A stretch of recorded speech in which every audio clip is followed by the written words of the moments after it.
In James chapter 2, James tells us that Abraham was justified not by faith alone, but by his works also. For he says, "Was not Abraham our father justified by works when he offered up his son Isaac on the altar? You see that faith was working with his works, and as a result of the works, faith was perfected, and the scripture was fulfilled, which says, 'And Abraham believed God, and it was credited to him as righteousness, and he was called the friend of God.'" Paul, on the other hand, appears to contradict James when he says the following in Romans chapter 4. "What then shall we say was gained by Abraham our forefather according to the flesh? For if Abraham was justified by works, he has something to boast about, but not before God. For what does the scripture say? Abraham believed God, and it was counted to him as righteousness. How then was it credited? While he was circumcised or uncircumcised? Not while circumcised, but while uncircumcised." Now the Greek word for work, ergon, simply means to act or to labor.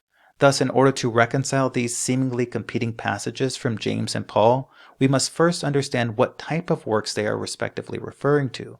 To understand this, we first pick up in verse 8 of James 2, where he says, "If you really fulfill the royal law according to the scripture, you shall love your neighbor as yourself, you are doing well. But if you show partiality, you are committing sin and are convicted by the law as transgressors. So speak and so act as the one who shall be judged by the law of liberty."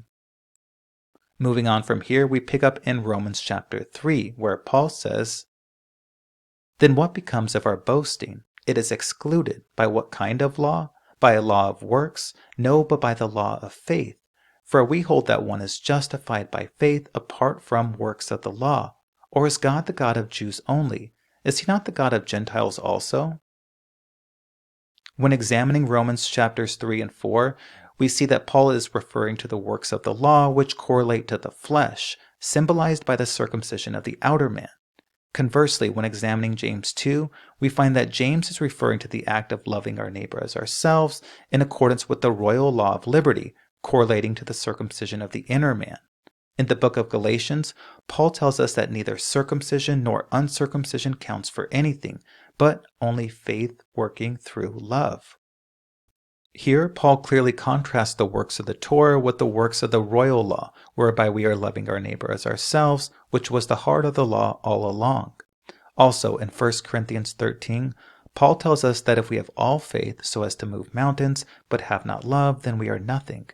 We see that while Paul emphatically rejects those seeking to be justified through legalistic sacraments and rituals, he and James are in complete agreement regarding the necessity of an active and obedient faith, whereby we are working to demonstrate and reflect God's loving kindness back onto those around us from the heart, knowing that the whole law is fulfilled in one word, that we love our neighbor as ourselves.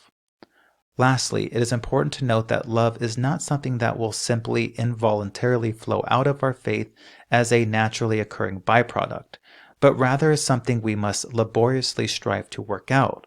For if love naturally flowed out of our faith, then Jesus would not have to command it of us. The fact that Jesus commands us to love indicates that it is something we must diligently strive to add to our faith, just as stated in the second epistle of Peter, where we are told to make every effort to add to our faith brotherly kindness, and to brotherly kindness love, in order that we might secure and make certain God's calling and election of us.